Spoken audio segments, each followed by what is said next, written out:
c'est le moment j'ai pas compris de Sacha Roux. Oui, merci beaucoup, merci Sandra. Alors, lors de cette chronique, j'aurais pu vous parler de sujets engagés, d'actualité, brûlants, intenses, par exemple Thibaut InShape qui devient le youtubeur numéro 1 en France. Mais moi, j'ai choisi de vous parler d'une tresse à plus de 18 francs le kilo. Scandaleux, Wow. affolant, inhumain, Oh my me God. direz-vous. Oui, exactement. Mais rassurez-vous, on ne parle pas de la tresse de réponse, mais bien de ce délicieux pain tressé légèrement brioché qui ravit nos palais pour le petit déjeuner. Bien Le dimanche, plus, surtout. le dimanche, ouais, bien plus savoureux que de manger les cheveux de réponse, sauf pour les personnes atteintes de trichophagie, trouble qui consiste à manger les C'est cheveux. la soirée tricot. Exactement, exactement. C'est On est dans le thème. On est à fond. Revenons au sujet principal de cette chronique. 18 francs le kilo de tresse, scandaleux, affolant et inhumain. Mais où, quand, comment, pourquoi, qui, me direz-vous? Pour faire simple, et grâce à la lecture d'un article du 20 minutes, une boulangerie zurichoise, principalement pour gagner de l'argent, est payée, peut-être, convenablement ses employés. Ou alors, pour que ses patrons puissent aller s'offrir des places VIP pour le concert de Taylor Swift au Allen Stadium, à presque 800 francs le pack VIP, il faut en vendre des tresses, ou pour s'acheter de la drogue. C'est vrai qu'à Zurich, Je pense pas que ça soit la dernière fois. On ne sait pas. On ne sait jamais, Sandra. On ne sait jamais. Zurich, c'est une des villes en Suisse qui consomme le plus de cocaïne, d'après un rapport de l'Observatoire européen des drogues et des toxicomanies, donc c'est possible. Et malheureusement, le ratio cocaïne-tresse n'est pas très favorable en ce moment. Après, tout dépend du type de farine, me direz-vous.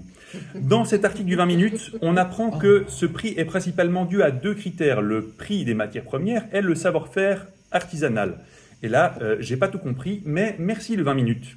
C'est vrai que par rapport aux autres pains, la tresse, elle est tressée, alors que la baguette, elle, par exemple, elle est baguettée, exactement. D'où la différence de prix, j'imagine.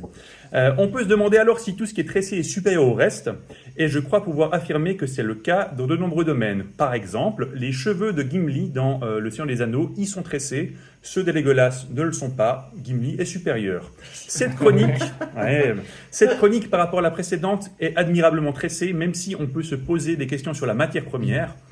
Et là, tout d'un coup, je me suis intéressé à qu'est-ce qui détermine plus largement un prix.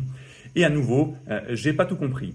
En premier, on a le fameux offre et demande. Ça, vous connaissez. En gros, s'il y a beaucoup de monde qui veut acheter des tresses et qu'il y en a peu, elles sont plus chères. Et c'est connu, tout le monde rêve d'une tresse. À la cocaïne. Exactement.